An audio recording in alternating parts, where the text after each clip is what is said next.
Sterling Cooley, welcome back to the show.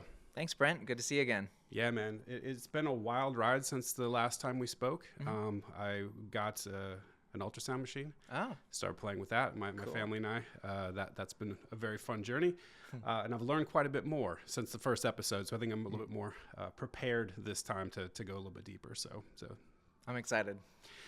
So let's start with ORCH-OR, man. Okay. This is something that you mentioned during our episode, and I didn't know a thing about it. So let's talk about from a basic, if we can do something basic with this that someone can understand and it's accessible. Give me like the TLDR, like the high level overview. We can kind of drill down as we go. Okay. So ORCH-OR is a theory created by a Nobel Prize winner scientist, is a physicist named Roger Penrose over at Oxford, and the collaboration between him and Dr. Stuart Hameroff, who is an anesthesiologist by trade. Penrose was interested in this idea of what consciousness was, that it seems that in the world of quantum physics, that there is something akin to an observer.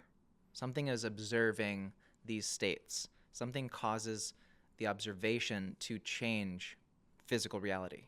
So by the mere act of observing something, you cause a waveform collapse. And then what that means is if something could be in two places at once and you're not looking, as soon as you turn your head, something has to decide that it's either left or right, red or green, one or the other. And it collapses to an objective state.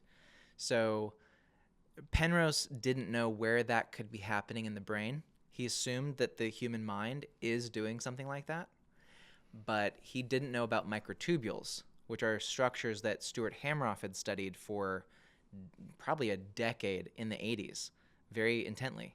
And so he brought it to Roger Penrose's attention.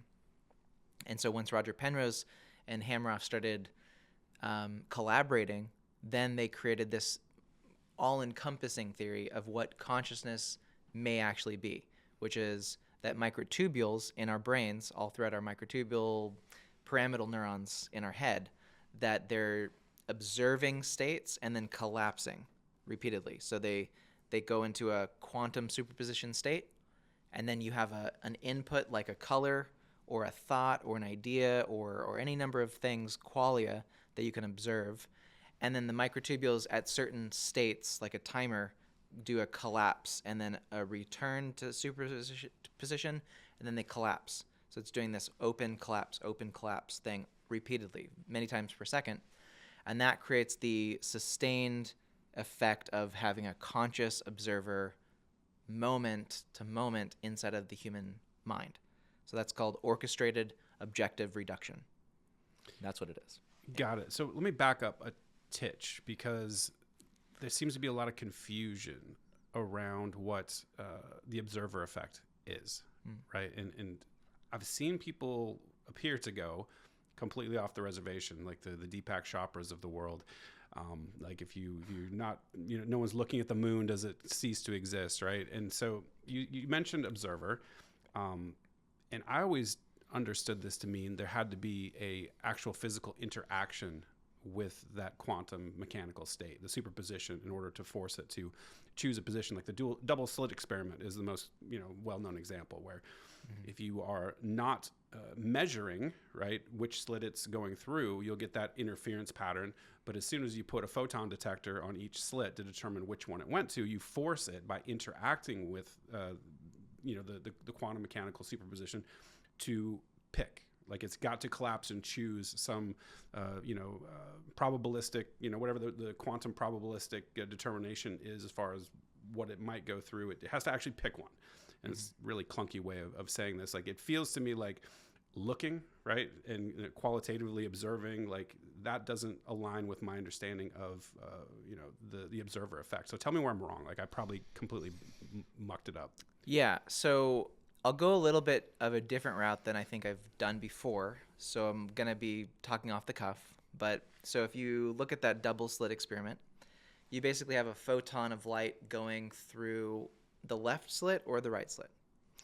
The measurement that they're taking, which they're calling the observation, is introducing a third piece of machinery that also that settles itself at the entrance of one of those slits.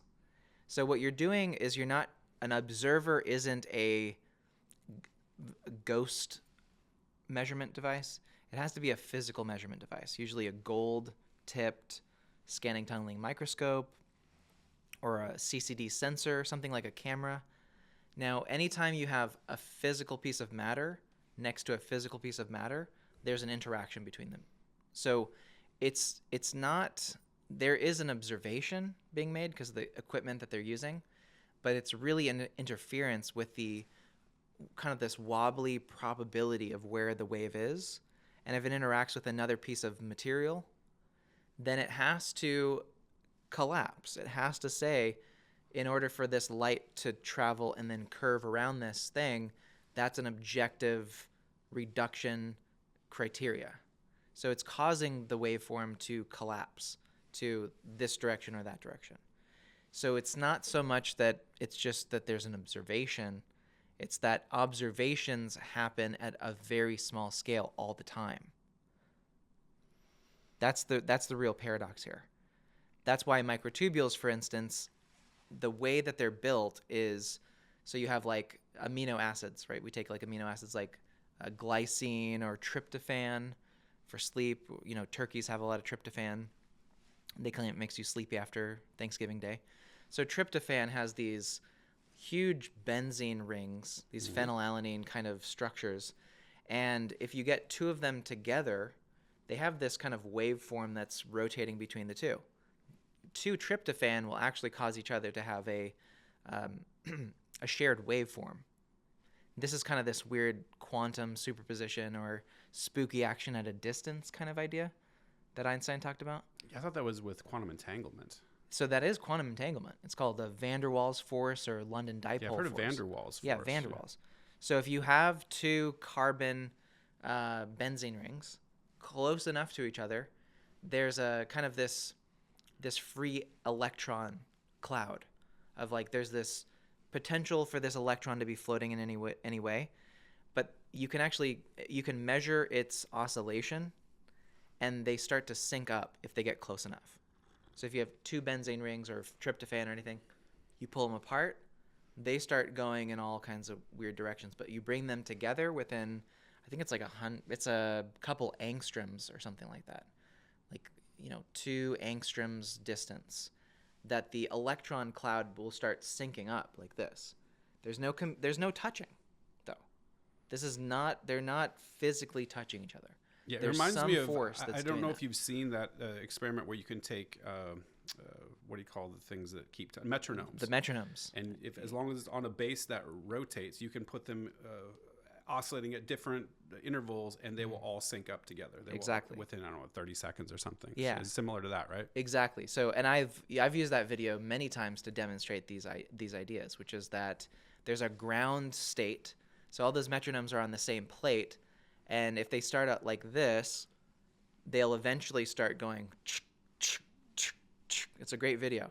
So there's something about this. There's some ground state in either quantum mechanics or classical physics, mostly probably in quantum, that allows a benzene ring and another benzene ring, when they get close enough at a certain distance, to start oscillating in sync. And the microtubule is essentially this huge structure that has benzene rings very closely connected to each other.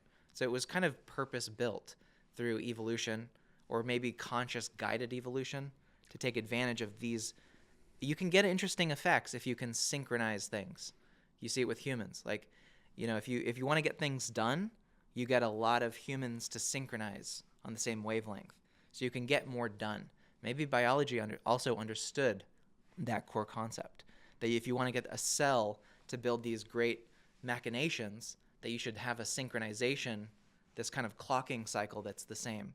So we think that microtubules are probably one of those core clocking elements that is also inserting some degree of will into the process, that it's not just this random process. It's not like Brownian motion where everything's just shaking in a cell and, mitochondria ends up here and DNA just happens to kind of split down the middle and this is not just random motion. If it was random motion, It just kind of end up in this big soup of atoms. So, so yeah, I think the observer effect is really, I wouldn't say it's a misinterpretation, but it's a convenient, maybe I do need to use the word misinterpretation actually. It's a convenient misinterpretation to place this consciousness idea at too much of a pedestal on the hierarchy of things. Yes, your brain has consciousness. Humans definitely have consciousness. But to say that a human observing something with their eyes is directly changing the external thing at a distance, that's probably not what's happening. It's more likely that I am observing internally the states, and light is entering my eyes, and I'm observing the superposition of the light. So there is an observer effect, but it's much deeper inside of our brain. I'm not going to look at the Space Needle out here and think that when I look away it's not there, but when I look there it's there. That's not what's going on at all. So the observer state has been really kind of skewed a lot, and I don't think it is. I don't think it works that way. So what is an observer then? At the small level, the micro level. So there's this idea called proto-consciousness.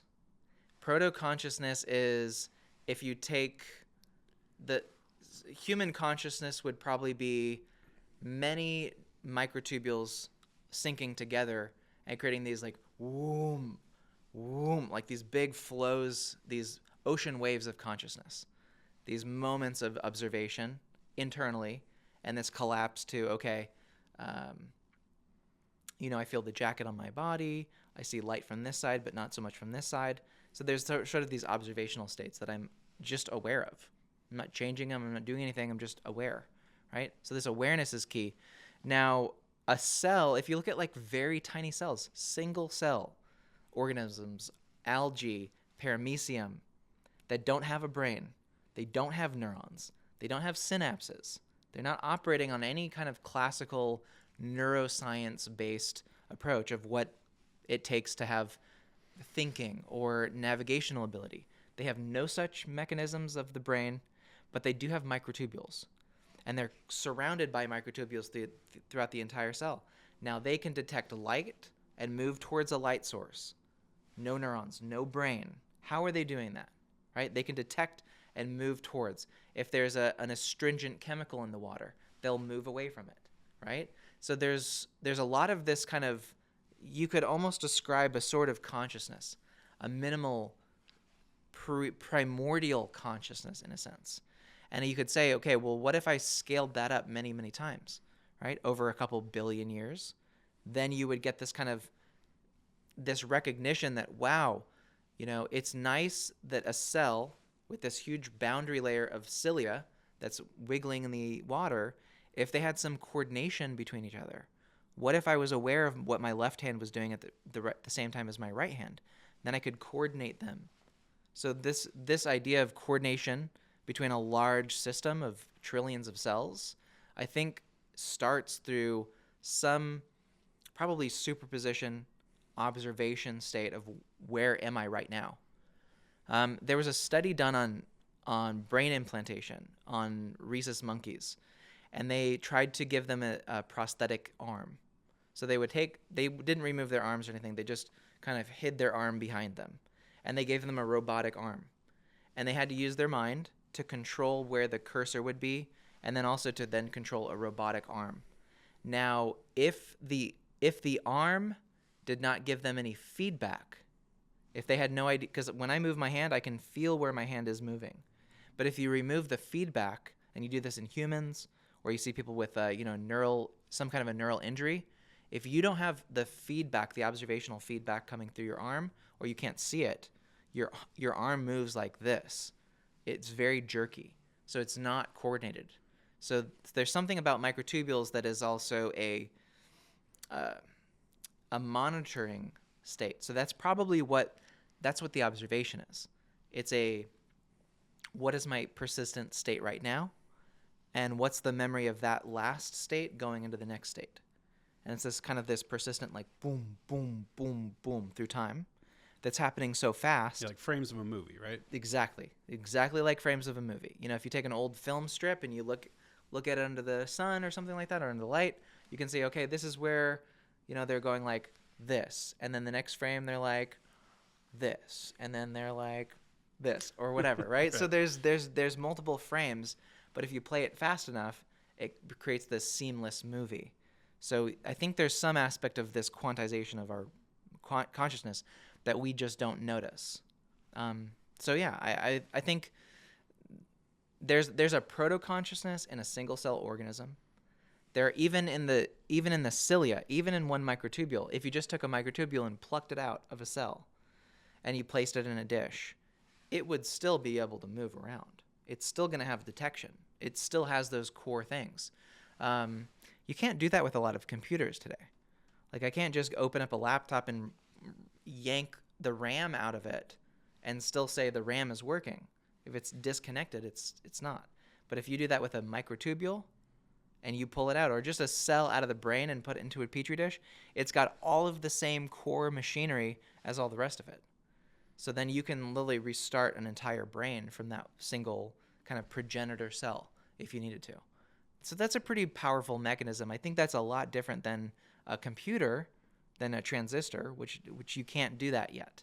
Maybe we'll get there someday, but currently I don't think that's happening. But anyway, I don't want to get into the AI thing just yet. But No, that's helpful. Yeah. So we're starting with proto-consciousness, and we can think of it almost in a computational sense, where you've got some level of computation. I know there's a disagreement whether consciousness is computational, but let's say, for the sake of argument, we have some minimal level of computation or consciousness or whatever, quantization of consciousness in a very small state. And then you get to pyramidal nerves, which are, or pyramidal neurons, which are very complex in structure and seem to have, they're like a supercomputer relative to a primitive microtubule, right?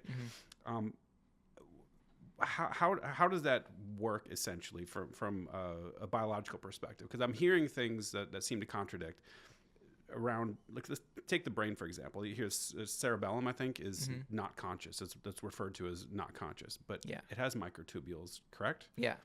So is that not a true statement? I'm having a hard time differentiating here levels of consciousness, right? Like from proto to like the most advanced type we know. Yeah. So yeah, your cerebellum is very associated with like your motor function, kind of remembering how to, like, I'm learning how to swim right now. I'm doing lap swimming. So I'm training my cerebellum to coordinate the muscle movements and breathing and moving my head out and not drowning, right? So it's all this kind of coordination. Now, I am not aware of that. I even would call it a neural network in a sense. Like, my brain has a neural network in the cerebellum, and that is where I train muscle memory.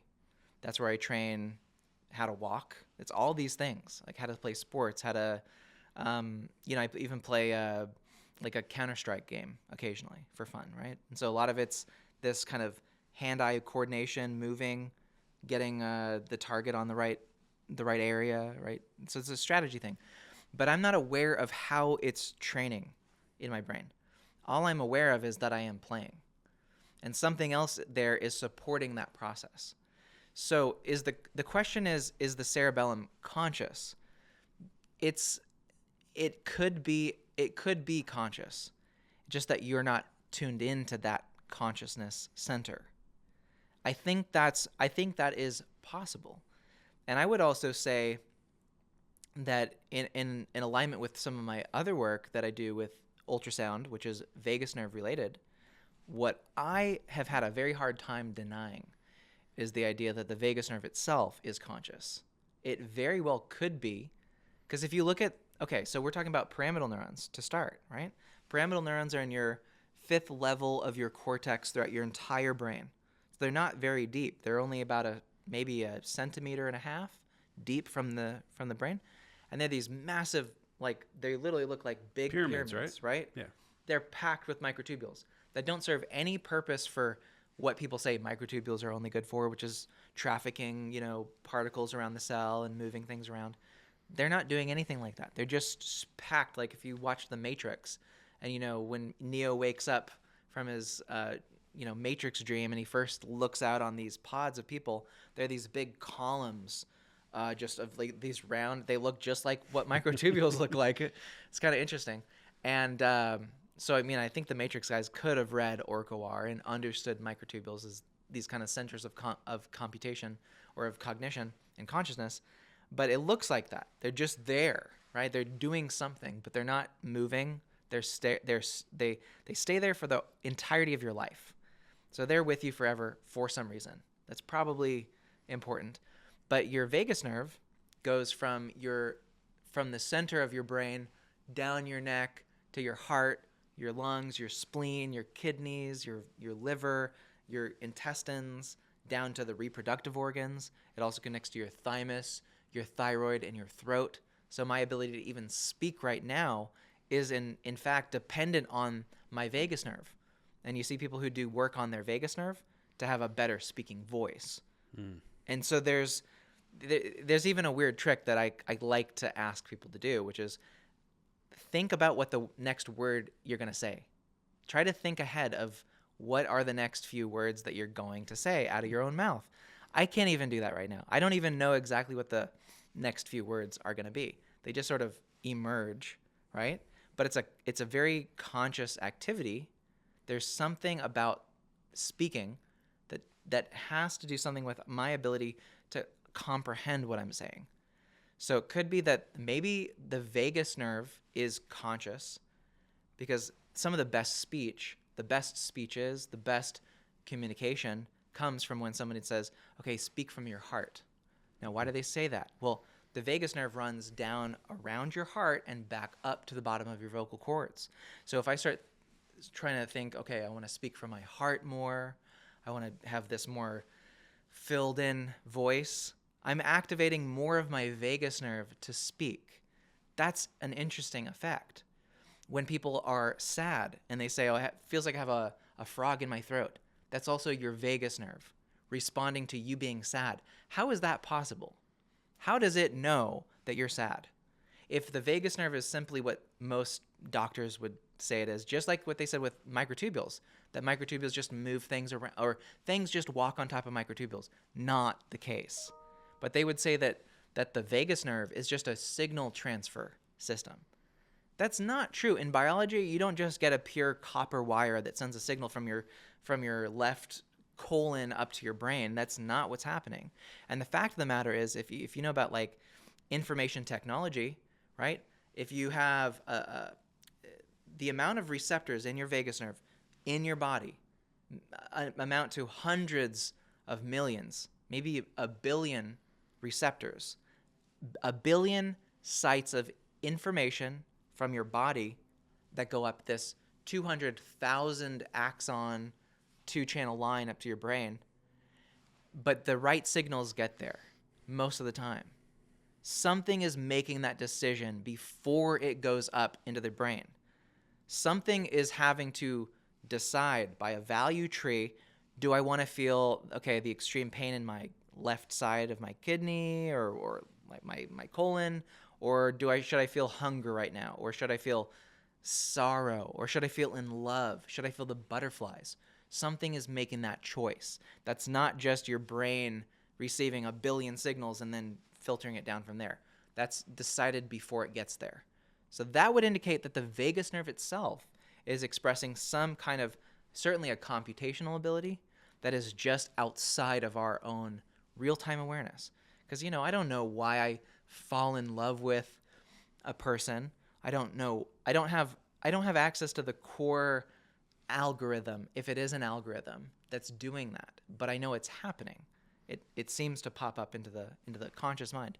So I think that there are systems in your body that are like different important degrees of consciousness, but for your body to operate the best, it probably just needs for you to be conscious in the apex part, which is probably this prefrontal cortex.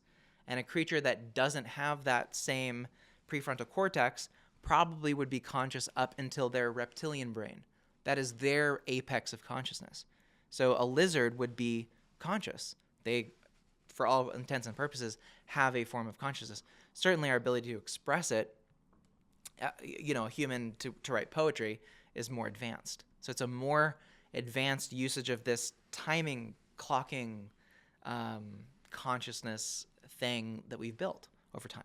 So yeah, I would say the cerebellum is conscious, but it's just not where you need to be for you to survive. And there's something that can help you distinguish that. There's something that's making that decision.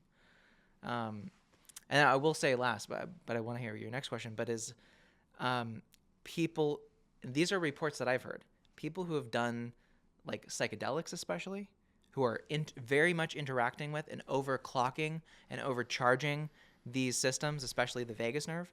Because, okay, ayahuasca, for instance, you puke, you vomit, you get really sick.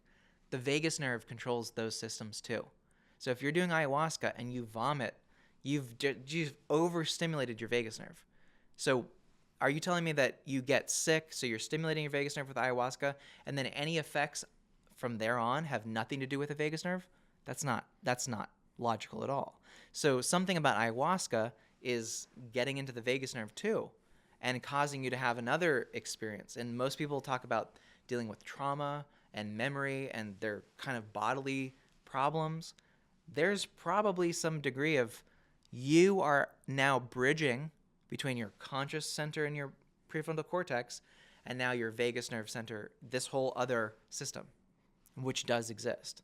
And I find that people who typically, who tend to like just completely cut off from their body, they have this kind of disassociation, they are the ones who get the really bad brunt of illness in a lot of cases. They're just like, I don't want to hear any of the signals, good or bad. So they're not in alert mode on anything. But you have to take the good with the bad. If you just cut off from it, it's Gabor Mate. I'm very familiar with his work, yeah. Yeah, like this idea of just disconnecting from the pain and the pleasure manifests as like your brain just disconnects from your body. Your body says, well, I guess you don't need me so much. And it's you could almost say like the vagus nerve system is like it's like an internal pet. It's like a golden retriever in a sense. It does act that way. Like if you neglect your pet, you are absolutely going to end up with a not happy animal creature companion. So yeah, I think that there's lots of consciousness in the body. You just don't need access to it all the time. Yeah, and that makes sense from an evolutionary perspective because we talked about the protozoans, and we've kind of evolved over time in the prefrontal cortex, which has the mass density of the pyramidal neurons. Like that's the last part we bolted on, right? Like, yeah, that's the way it evolved. So there's probably different. It is probably a whole spectrum of consciousnesses within our bodies, right? And so it's a very difficult thing to even study because like how do you experientially it's there's so much qualitative aspects to it that from a scientific perspective it seems like it's very difficult to study, but you call out some really great things, and I think you left one out, which is the gut, right? I think everybody talks about have a gut feeling, right? And we all know that the connections between your gut and your brain, the gut-brain axis, like that is absolutely critical. And all of our neurotransmitters are generated in the gut. And so there's something definitely there. And figuring out how this all works together seems like a really a big lift, a huge undertaking. Yeah, definitely. There's a book I read, which I think it was called Gut Feelings. It was a Vander or something a couple years ago. And yeah, I mean, the vagus nerve does connect a lot to your gut. There's the sympathetic nervous system, but there's also a lot of the vagus nerve. Like for, what I would always want to say to people who are looking into the vagus nerve is if you find a picture that shows kind of a body with this golden nerve kind of wrapping down around the esophagus, going to the heart and down into the intestines, that is about 1/10,000th of the full picture of how much the vagus nerve goes into every inch, every square millimeter of every nanometer of your body. This is a seriously massive nerve. It could be seen as a second brain, as a different, I mean, the size of your gut and the amount of interconnection of those microtubule-laden neurons that are all part of the vagus nerve, you could literally say, okay, I have a second brain in my gut that is giving me a gut intuition, a sense of what's good, what's bad, what's right, wrong, where I should go, where I shouldn't go. So yeah, I mean, I think it's really important. And I think the reason why neuroscientists don't want to go into that so much, they really don't. Like, and I've worked in academic research for quite a long time. And I think they're interested in it, but for neuroscientists at this point in time, they're like, we've already gotten so far. We're already imaging the brain. We're taking slices of the brain. You know, the Allen Institute is just near here, and they just did basically the size of a grain of sand, like scan of all the neurons in the prefrontal cortex, including pyramidal neurons. It's very complex. And so to be like, okay, yeah, but now you've got the whole brain scanned, but now you have to do the vagus nerve because that's also contributing to consciousness, and it's not feasible because if you want to be reborn again, like if you're Walt Disney and you got your head cut off and it's cryogenically frozen, what are you gonna say to him? I'm sorry, but we didn't know that when we cut off your head, we cut off the entire vagus nerve, and that's actually where a lot of your emotional gifts came from for you to connect with these stories, and that's gone. You'll just have to, just be a logical brain now. So that's not a good. That's something that they probably don't want to hear. They don't want to go down these routes that are more complex.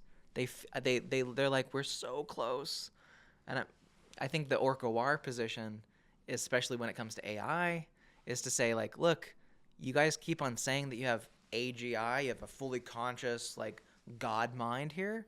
We're like, I don't even think it's close. Like, we're not even that close. And so when we first started saying that a couple of years ago, like on Twitter, people like, this is totally BS. There's no way these AIs are totally conscious. I had a conversation with it yesterday, and it seemed conscious, and it's telling me, it loves me.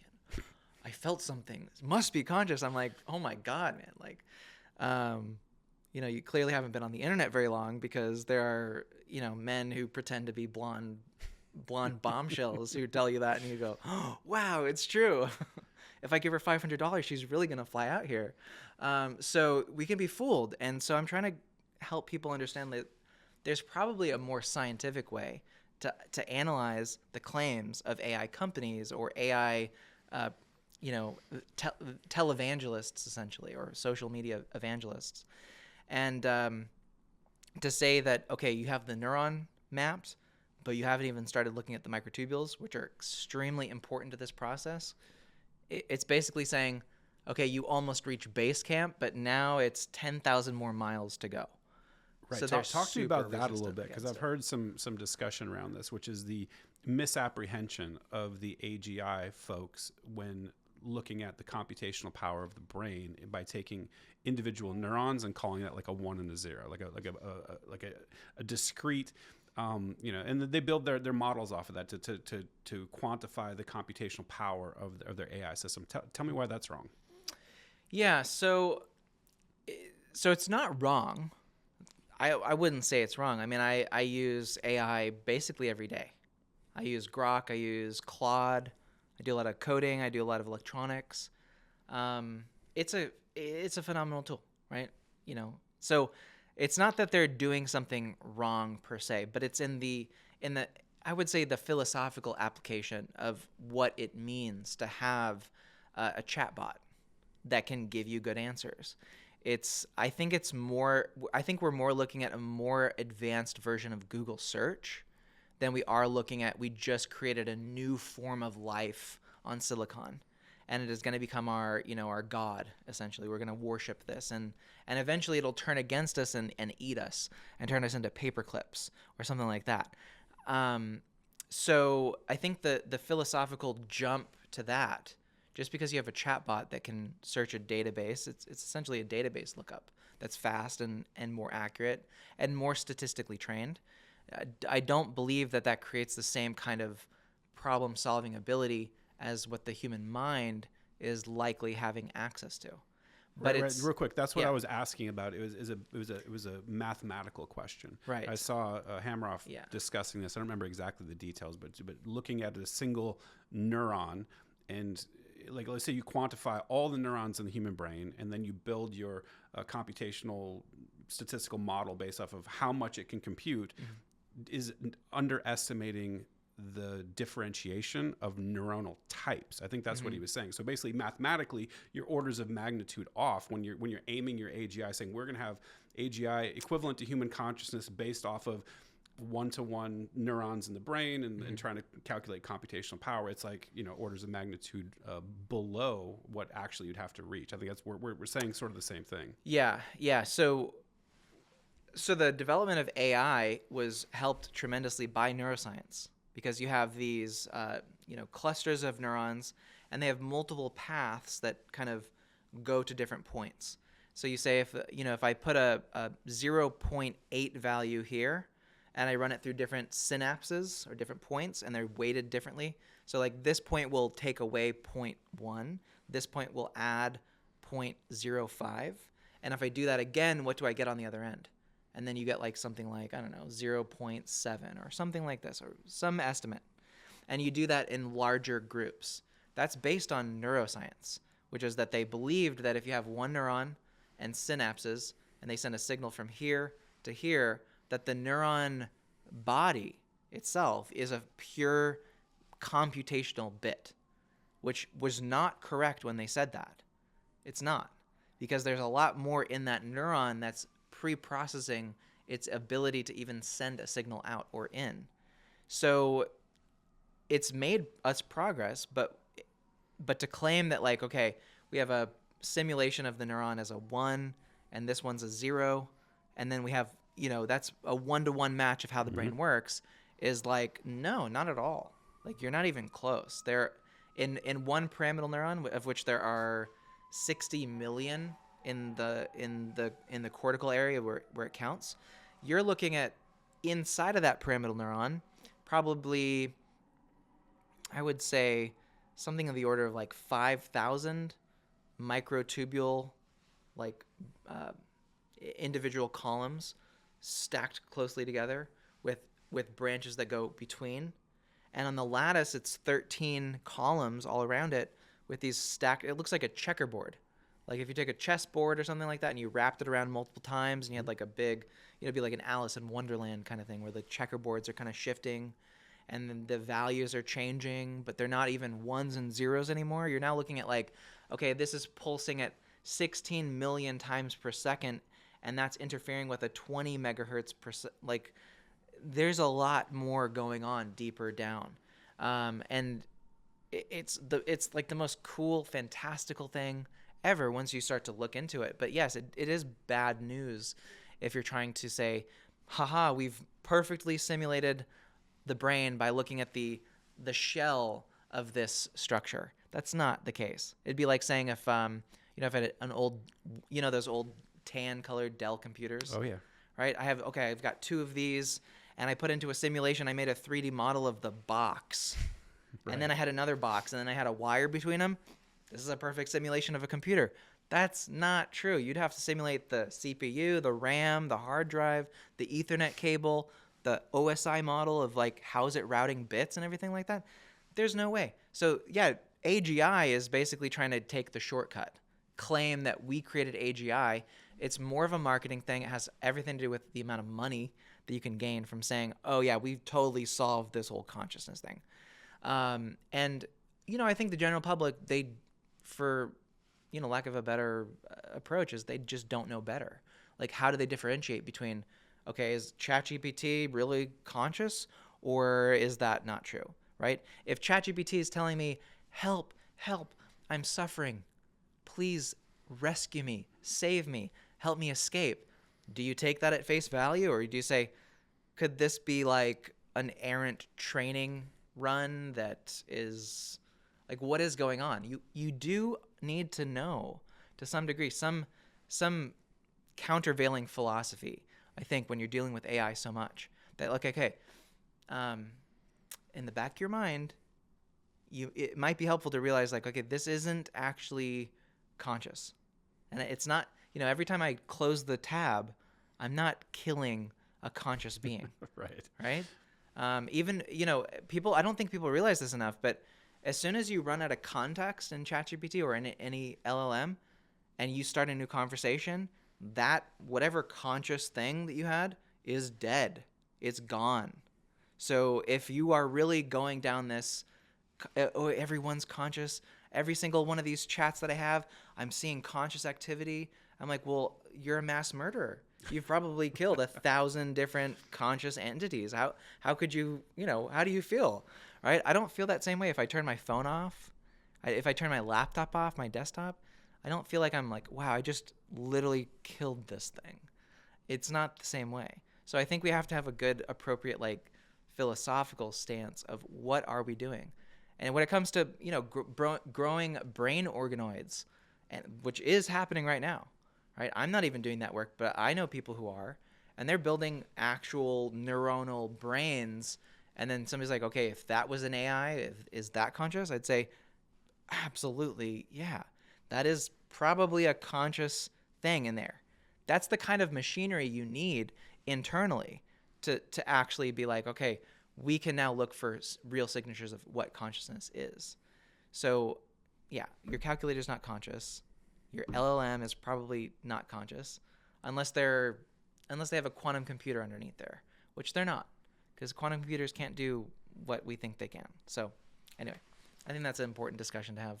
It is. You get into some ethical quandaries at some point. If you actually can create consciousness computationally, then you come into the world of what are you, do they have rights? Are you creating like a slave essentially that it gets very weird very quickly. So do you think that AGI is possible? Like a legitimate analog to human consciousness in silicon? Or do you think there's a biological necessity? Like you said, like a mixture of human tissue or organic tissue and computation, like Neuralink, right? Like some sort of like blending of the two. Yeah. I actually think it would be entirely possible. There's nothing in material physics that would prevent us from building a silicon chip that had no biology in it, but it would be it's a really intense challenge. It's an engineering conundrum. How do you build the transistors so tiny where they can have quantum tunneling or van der Waals effects or integrate benzene rings in there? Would you need phenylalanine? Would you need amino acids in there because of their unique kind of resonant properties? This gets into like a pretty insane degree of mixing materials. And then we can barely even do like scanning deposition of atoms right now. And that takes a long time, but it's possible. I think Microsoft just did that with their Majorum chip, is they literally just set one atom at a time. So when you talk about that scale of engineering, I think that's going to be the way that you probably, just so that we can be sure, you're going to have to make it like as much of a microtubule as you can. I was going to say that. Do you have to engineer non-organic microtubules, right? Like, yeah, very likely because if you just start from scratch and you don't follow the tech tree, because humans are a tech tree, we're a pretty advanced tech tree. You have to replicate that. Like any engineer would tell you, like, let's buy an evaluation kit or a demo board, something that's built, right? The manufacturers, if they want to sell a chip that's like a smart CPU or any kind of a chip, they create their own internal board that's like, okay, you can just plug this in and it'll work. So you can validate, does this work? We need to probably start building carrier boards that you can place a microtubule on that you can then do experiments with or interact with. And it's a lot of engineering. There's a lot of stuff going on. But I think we're slowly kind of piecing together, okay, what are the core components, right? There's really high-speed like RF signals. So you're talking about really high-speed interconnects, chips. The silicon that you use has to be biologically safe, where it's not going to start breaking down this biological matter.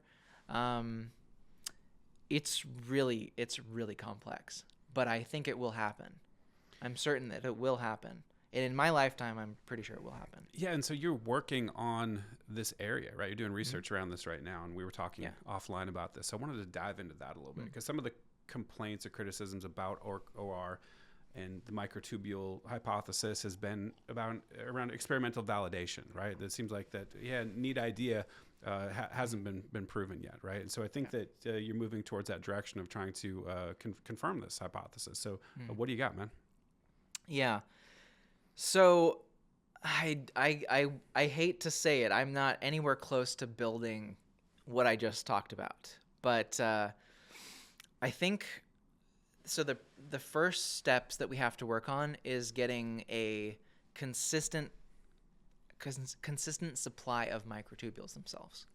Because just having the microtubules gives you the ability to study them in different physical material, right? You know, are they compatible with this metal? Are they compatible with this environment, right? How do you even deposit them properly? They're extremely tiny. They're like 25 nanometers across in diameter, and they can be like 2,000 nanometers long. So it's like micro straws, right? So imagine playing a game of straws that you can't even see them with most microscopes. So, I think to really hone it in on what we are doing right now is that we are finding that you can actually measure microtubule activity in this kind of 5 to 16 megahertz range. I actually just did a call with Stuart Hameroff this morning, and he got himself a new spectrum analyzer, and he was able to hold it up to his temple and see these triplet peaks, right, coming from the temple, from the pyramidal neurons in the brain. And how do we know that's microtubules? Well, that's thanks to Anirban Bandyapade, and he's over in India.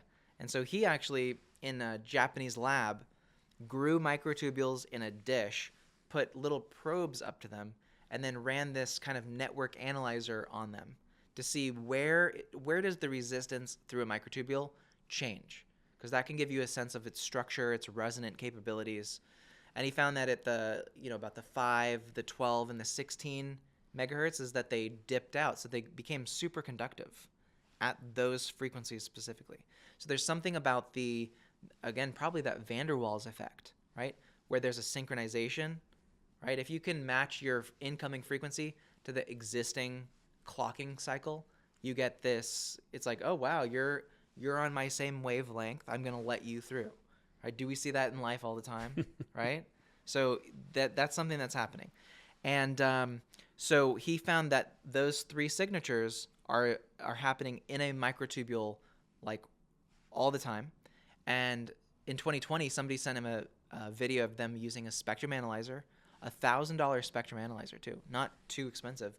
They range from $1,000 to $60,000+ for these things. I have access to a couple. They're 20 to 30,000 at school. Oh, I know. I used to be in RF engineering. So I cut my teeth, and so I know this equipment. This is not cheap stuff. Not cheap stuff. So we fortunately I have access to quite a few, and so I've been going into the lab multiple times per week and being like, wow, this is crazy. Like, you can put your probe here, and you can see these very clear triplet peaks, and I'm like, wow. According to Anirban's research, which I know Anirban personally. I've seen his work, and I do trust his publications. I don't think that he's making this up, right? And many others have validated. He's published in Nature, right? There's a lot to validate that. So what I believe we're seeing in this like 5 to 16 megahertz, these triplets, is the collection of many millions of microtubules around that probe area that are all emitting in this high frequency 16 megahertz range, and that you're actually seeing a signature of microtubules. So that's our very first step. And then what you can do with that is, because I work with Stuart Hameroff as well, he's an anesthesiologist. So he knows that microtubules are dampened through anesthesia. So if you give someone anesthetics, like propofol in a hospital, general anesthesia, or xenon, which that's another kind of gaseous anesthetic that you can give people, that you should see these microtubule activities like dampen a bit till the person becomes unconscious. And they've done that study now, and they have seen that exactly in mice. But actually, Anirban just this last year did it in a hospital in India. He studied 60 people, placed a probe right up to their head. Under general anesthesia, those same numbers went down. Wow. In that range. Can I tell you something even wilder than that? Please do. So for some reason, now I don't, this is India, so I don't know the laws and stuff there, but apparently they were able to study people under many different diverse anesthetics. They also studied people on nitrous oxide and xenon, but mostly nitrous oxide, which are very similar in a class. Now, what he found is that when people do nitrous oxide, is that their meninges, that kind of protects the brain on the inside of the skull, it has some microtubule reflection ability. So usually what's happening is that if you were able to scan inside of the brain, you'd see these immense 16 megahertz pulses, but the meninges attenuates that signal, so it doesn't escape. But under nitrous oxide, the meninges' ability to reflect that back into the brain, it's lost significantly. It's sort of like it's interfered with its ability to contain your consciousness. And so what happens is that signal from the skin amplifies 3 times as much. So you're still seeing that megahertz range at the beginning. So on a light dose of nitrous, your megahertz frequencies that are supposed to be contained within your brain start escaping out of your head. And there's certainly something about non-locality there. Because if their consciousness is associated in these 16 megahertz bands, but that's normally in your head, you feel like, okay, I'm in my head. But what happens if it's outside of your head? If now the meninges is no longer containing this signal, and you know what people report on these kinds of anesthetics? Oftentimes it's, I saw myself floating 6 feet above my body, looking back at myself. That's crazy. There's plenty of cases of near-death experiences or out-of-body experiences that come from these compounds. And he found a really scientific measurement that the meninges loses its reflection ability, and your 16 megahertz frequency range, that triplet range, is literally able to escape out of your head and go pretty far outside of the head. And some people who have maybe done remote viewing or different kinds of things like that certainly don't seem to acknowledge that they don't seem to indicate that there's a limit on that. Yeah, like a distance limit. Yeah. Most people, when they're beginners, I would say, is they are going to get out this far, maybe up to 10 feet, right? Because it's probably their ego. Like, don't escape the body too much, right? Come back. I don't want to lose you. But no, that's some wild stuff. Yeah. So I'm trying to even understand how that would work. I mean, because last time we spoke, you talked about your episode ending up in New York City in a remote viewing type of situation. Yeah, and that was ultrasound and Wim Hof breathing. That was it. Yeah, and so I'm trying to figure out how that conscious experience, those frames of the movie, right, that sort of make their way into our hippocampus and get stored in long-term storage as memories. Yeah, how that works. Like that to me, like from a physics standpoint, like how those inputs remain in your body when the experiential, qualitative experience is happening somewhere else. Like I said, non-local. It's somewhere else. Yeah. Yeah. Do you have any idea how that, it just breaks my brain thinking about? Yeah. So, okay, there is a theory. If you follow Stuart Hameroff on Twitter, he does post a lot of these pictures of, it's an enzyme called CAMK2, and it's a calcium calmodulin 2, and it looks like a hexagon shape. And so if you have a microtubule surface here, this CAMK2 basically locks onto the side.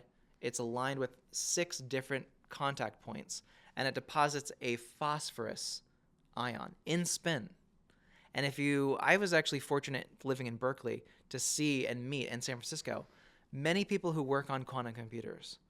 And I came to them with this idea I had in the back of my mind. I was like, could the CAMK2 be depositing a phosphorus ion that's still in spin, and then if it detaches and goes to another another microtubule, could it deposit one that's also spinning in an entangled position, like a superposition, so that when you influence one microtubule, they do the same thing. Sure. Right? Well, it'd be opposite, right? They'd be opposite states if they're entangled, right? I think it's regardless of how they're set, you would still get this kind of faster than light speed reorientation. So there would be some connection, but you're not collapsing the spin state. You're not changing the spin state. There's something about nitrogen deposition in a crystal around it where you can get a sample of it.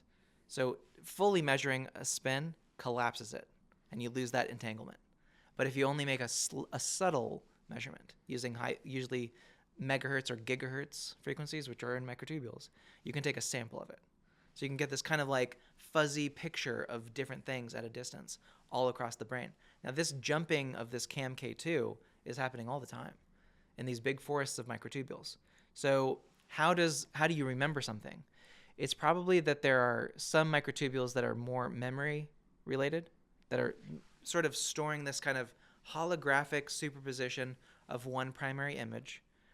It's influencing itself through the real time and the memory. And so there's memory and consciousness observation are happening in the same place, in the same region, which is really important. Just looking at the structure of how you would build it, you would want to have memory and an ability to see that memory in real time, to access it, because that's important, right? Like, if somebody's coming at me, I got to remember, like, where did I put my protection, right? Where do I run? You need memory and observation at the same time, in the same place. So microtubules probably are doing that. Now, okay, when I had that experience of like kind of doing the jump to a different place with ultrasound, I was still conscious, but I lacked, it was so profound that I didn't have the ability to go, whoa, where am I? Like, I wasn't having that sort of subjective analysis of it. It was just that it was there. So only I would say a part of my mind, just the pure observational aspect of it, was what did that. And, I'm not saying that I went to New York Central Park in that day. I could have. It's hard to validate that. It was the same time of day. It wasn't nighttime. It was daytime in both places. I could have gone back and been like, what was the weather like? Who was there? I was just like shocked to see that. I was like, what the fuck? And I assumed I would never tell that story because I was like, I feel like I almost died. It felt like I was dying, to be honest. And so, real quick, my question, I guess, in that situation is like, you remembering your story, you're like, you weren't there. Your body was not there. Right. Your consciousness was. So it's like, what if we're talking about microtubules and consciousness, right? That's local in your brain. Where were you, right? If your consciousness is in a different place, like that part is completely breaking my brain. Like, I don't understand mechanistically how that's even possible. Yeah, I think I can explain this. So Penrose talks about the 3-world model, and he talks about this Platonic realm. So how he draws it is there's a sphere called Platonic realm. And that's, people in AI talk about it kind of like this latent space where there's some like information, the rules of mathematics might be there, for instance, like, or the general shape of a circle, a square, triangle, a pentagon, whatever. So it's all stored in this Platonic space, and something in the Platonic world creates physical material, right? That's the physical world, right? The material world. But there's something about even the material world that creates the mental world. So there's something about, okay, why is my table not talking, but I'm talking, right? There's some formulation of matter into biology that we have today that's able to create a mental space. So I'm having a mental experience right now, right? It's like this is happening. And how can physical matter that normally just sits there like a rock start communicating and talking and having ideas? And then it's possible for the mind to access, like Roger Penrose, he claims, is that in doing his math, that he's accessing these kinds of concepts conceptually that he shouldn't necessarily know because he wasn't trained on them, but he can access their truth statements. There's something about this kind of logical Gödel's incompleteness theorem, these kinds of ideas. But the human mind is able to, through some mental projection back into the Platonic, is to able to access some of those deeper truths, like what makes something beautiful, what makes it symmetrical, right? How do we look at something and say there's symmetry there, right? Now, I know a computer can do that too, but there's something about the experience of the symmetry. There's something about the experience of beauty that a computer could probably say that is beautiful, but is it feeling the beauty? Is it accessing the qualia? And the qualia could be in this Platonic space. So that's the three-world model, and they feed into each other. Now, I have this theory that if you were a government, like secret PSYOP, or maybe a government kind of research agency, you would try to figure out how can you have a conscious person influencing the Platonic world, because there's a feed-forward mechanism here. It has to go that way, right? There's some way that the mind can change physical reality somehow. Even if you just say, okay, because I told a person I'll give you $5 if you move that brick over there, that's still influencing physical reality through another mind. So there's something there. Now, can it be like kinetic, psychokinetic kind of stuff? I don't know. Maybe not. But there are so many reports that people are able to sort of do this hop and this jump. So my conception of what I saw and why I remembered it was that in the Platonic realm, there's probably some reprojection of New York Central Park because so many people have seen it. I think I only was able to see it because other people have seen it. And they've imprinted their mental map of it, this kind of idealistic version of it, into the Platonic. And for some reason, I kind of threw my brain like a dart, and I hit that region. Because I wasn't like thinking about New York Central Park that day. I went there once, but it wasn't in that area. So I didn't see that frame of reference, but I saw it from a very clear portion of the park. I could probably point out where it would have been on a map. Even it was so detailed. Had you been there before? I had been there, but had you been to the place you ended up in your remote viewing session? I hadn't been. No, it was a different kind of portion of the park, different skyline, different kind of brush area.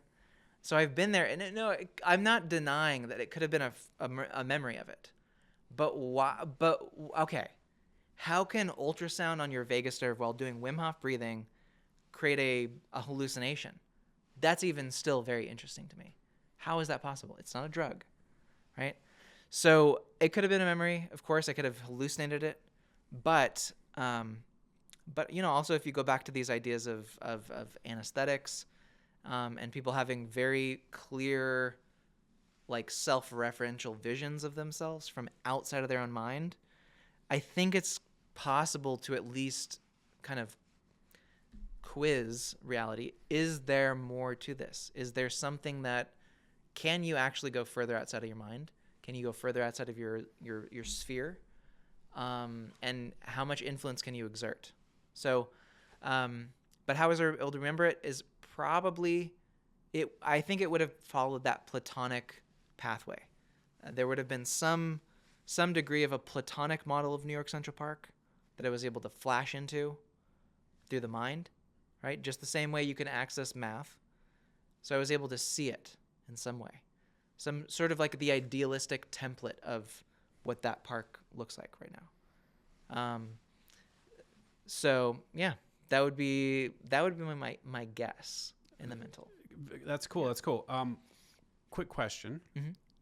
How do you, and the reason I'm asking is because next week I'm doing DMT for the first time. Okay. And I'm curious about the overlaps because it feels like there is a lot of, near-death experience, remote viewing, DMT, because you kind of like leave your body. You go, your consciousness goes somewhere else. Who knows where that is? What are your thoughts on DMT? Because it feels like we're talking about similar space, but maybe a little bit different. Because the DMT experiences that I've read and I've talked to people that have done it, it's like it's the most real experience that anyone's ever experienced in their entire life. It's hyper real. Mm-hmm. They have the experience of being shot out of their body like a cannon going through like a microtubule type structure, like a cylindrical fractal color spiral, hitting the picture puzzle door, popping out in a different dimension, and then encountering this sort of what we're going to call a platonic world, but like the the origin of existence, this other realm. And so I'm just very curious to get your perspective on if you know anything about it, or if you have any theories. Are they different places, same place? Like, what do you think? Yeah, that's a good question. Well, I lived in Portland, Oregon, when I was younger. Say no more. Yeah. So this kind of arriving at this checkerboard. For me, it was a checkerboard. It's white and blue, and an infinite expanse of just checkerboards, right? But some of them would flip to black. So it'd be white and blue, but then it would flip like, if you're in a train station and they have those kind of like ticker tape things that do that, it just went and disappeared. And then occasionally a little gnome would pop up with a big smile on its face, and it would go like, hee, and then it would disappear. And then it would pop back to blue or pop back to white. So I saw this infinite checkerboard of this kind of like this. So it seemed like this was like kind of maybe the Planck scale is very tiny. And it's really in these units, these very tiny units that classical reality can never penetrate there. Only something that's quantum can penetrate. And so that experience, I saw that board, and then after one I just shot through it. And then I saw a smaller, like, perfect circle right there. And then I saw this blue sky behind it. But the experience didn't go on long enough for me to go through that final circle. So, but yeah, I've had those experiences. Had some very weird, very hyper real experiences. Vines growing from the ceiling in my apartment, like literally just like this, dropping down. Very weird. They obviously, I'm not saying they were there, obviously. No, I'm not that crazy. But so where you might be going is there's a misnomer in psychedelic research because they put people on psilocybin, so mushrooms, magic mushrooms, and they put them into an fMRI and they scanned their brain. And they said, okay, what does the brain look like when they're on psychedelics? And they found that the BOLD, which is the blood oxygen kind of levels, which would show an active brain as like a lot of blood flow and a lot of like bold activity, essentially, that went away under psilocybin. So their conclusion was, well, clearly psilocybin makes your brain less active. That's not the right conclusion to make, because nobody on a psychedelic like that who's seeing like just these explosions of color would be like, yeah, it felt like my brain was doing a lot less work. It's not that. There's I always scales. thought it was a different part of the brain. I thought that it was the default mode network, which had reduced activity. But I thought the neuronal connectivity between regions of the brain that normally don't communicate, it becomes hyper-connected in a psychedelic trip. Yeah, it does. And it's more that like in the default mode, when you're just kind of walking around bumbling, not doing much, is this kind of this big, larger, slower structure happens. But when you do something like DMT, it actually does get up to your microtubules, and it's going to interact with your van der Waals oscillations. So imagine you have that metronome on that plate, and they're all vibrating.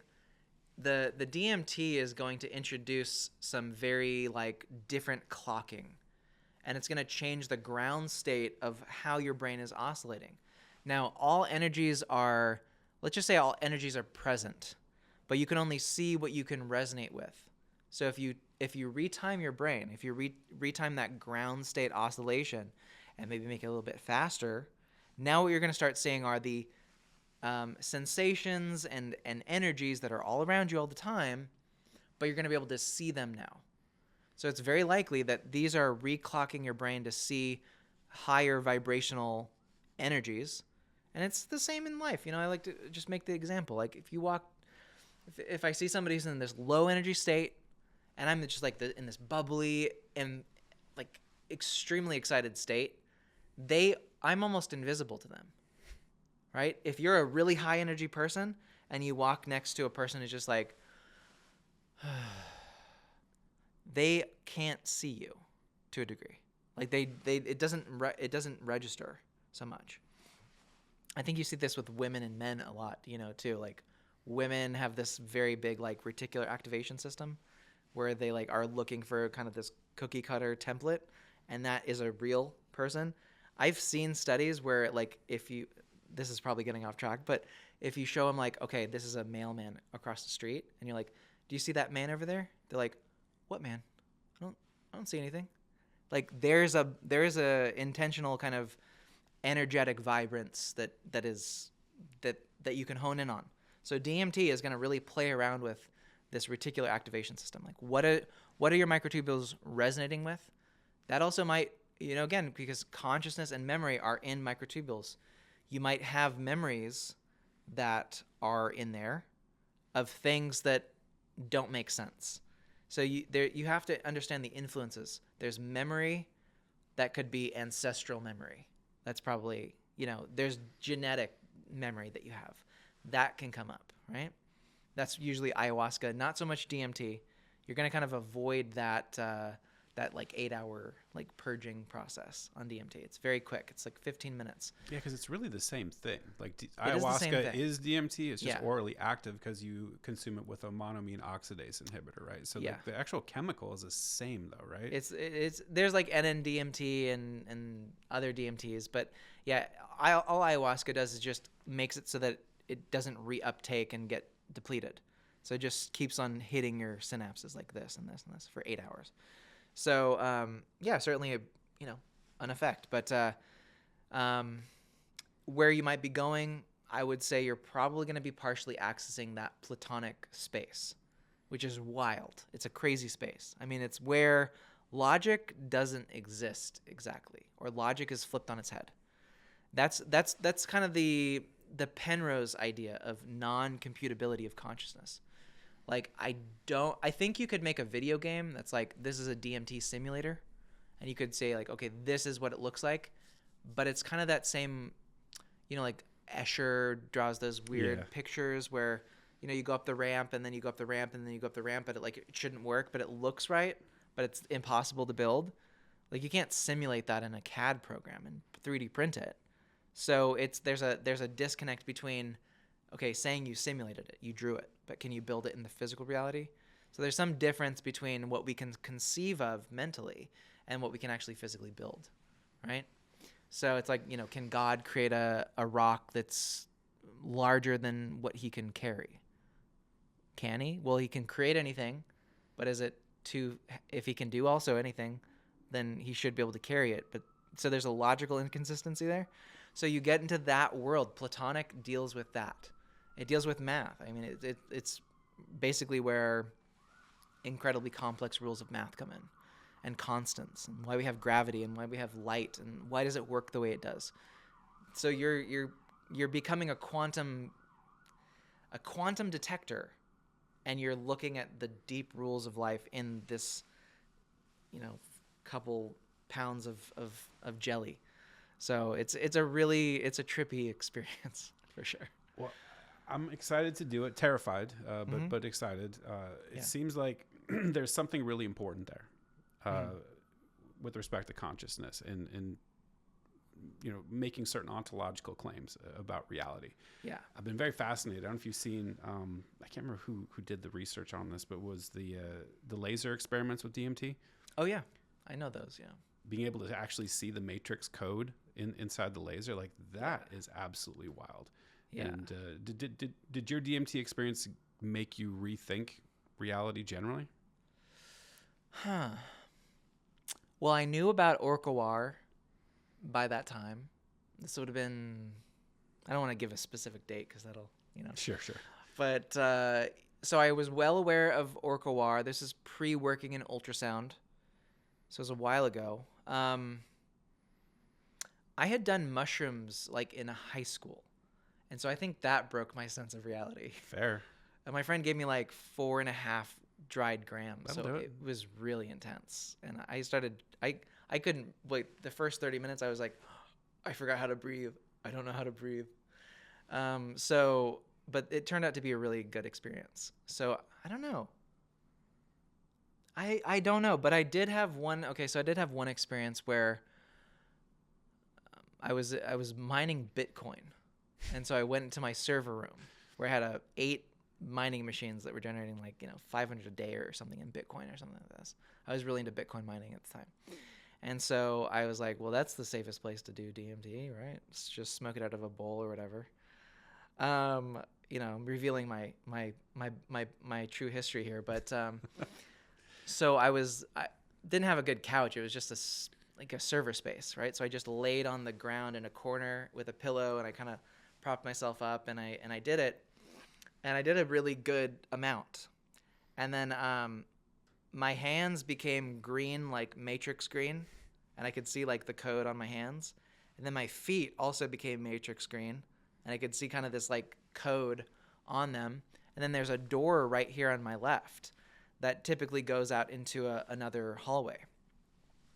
But okay, like shining through the cracks of it with these big, bright, like golden rays of light.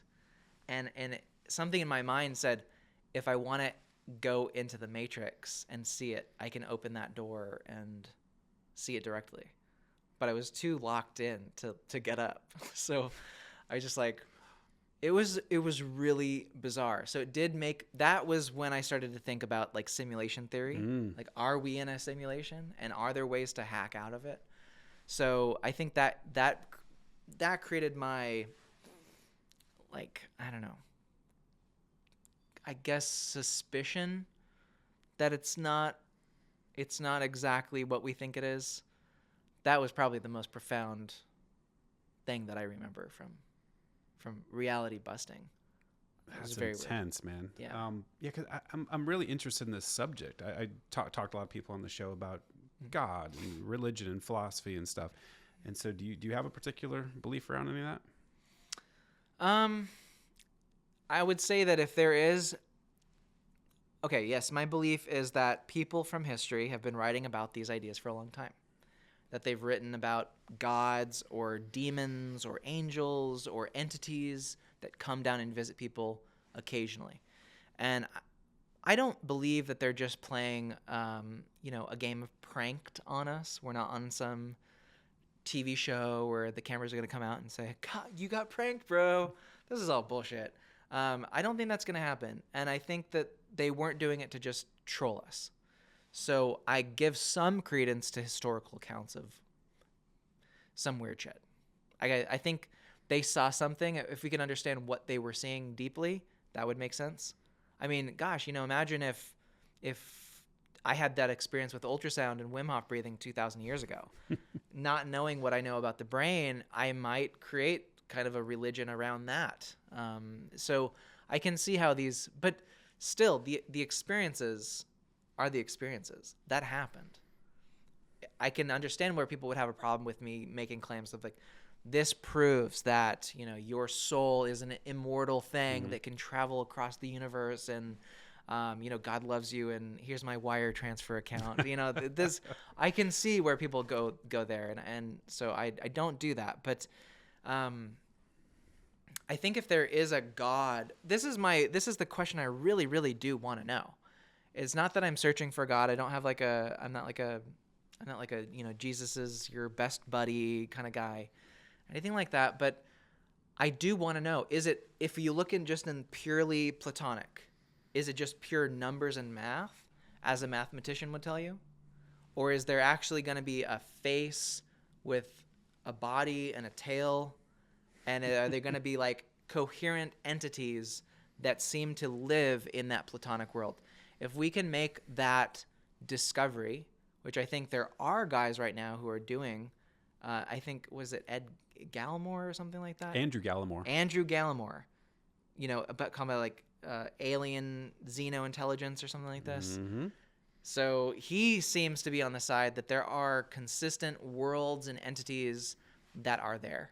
Now, if you were alive 2,000 years ago and you were taking, myrrh and thyme or mixing drugs or whatever, as some people say ancient spiritual teachers were doing.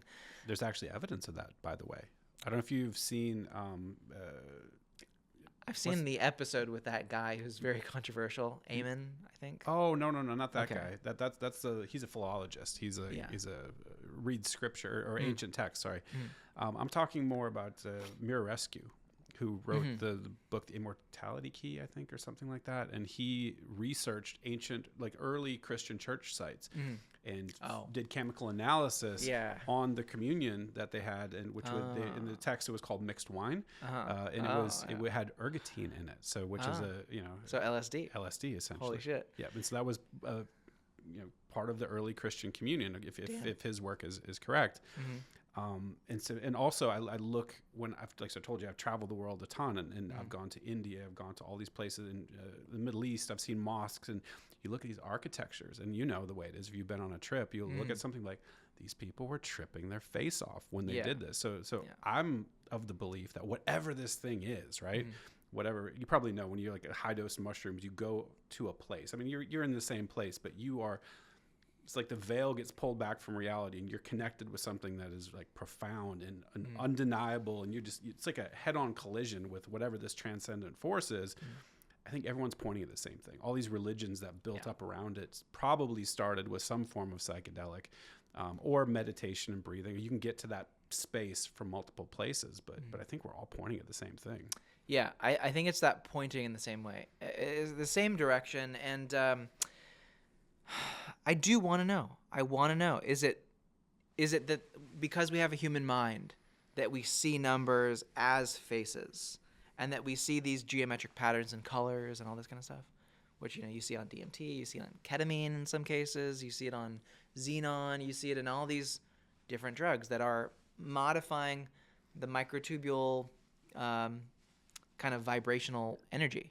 So can you detect a higher plane of existence and see the core code of what's happening? I think, you are probably seeing it, but does that mean that something could live there? Or is it just us seeing a reflection of our own mind in that vision? That's the key question. Because if you figure it out that, if you see two people and they go into that state and they've never met, they have no shared reference of anything, and then they both see a dragon with orange and gold and blue chainmail on it, and it goes like this, and then it picks up an emerald, like a green emerald, and it flies to a mountain and puts it on the top of the snow-capped mountain, and both people are like, this is what I saw. Then how could you say, okay, this is just they're projecting their guilt or something like that. This is their intergenerational guilt is represented as a dragon. How could you even get there? No, there's some shared thing. So once you get to that point, it opens up the, holy shit, what else could be going on? I mean, how much do they have access to our mind, right? If they can just pop up and show up, if a gnome can just appear in my peripheral vision in front of me on DMT, then what else is just doing this? And, could you say like, okay, people who make really bad decisions or do really terrible things Kanye West has gotten into the nitrous oxide a lot. I did not know that, but okay. Apparently his dentist got him hooked on it, and he loves this stuff. So he's doing it a lot. There was a report last year that said a woman got into a car accident, and she said that she sounded very confident that Kanye West possessed her body and got her into all this trouble. Like she was being controlled by Kanye West.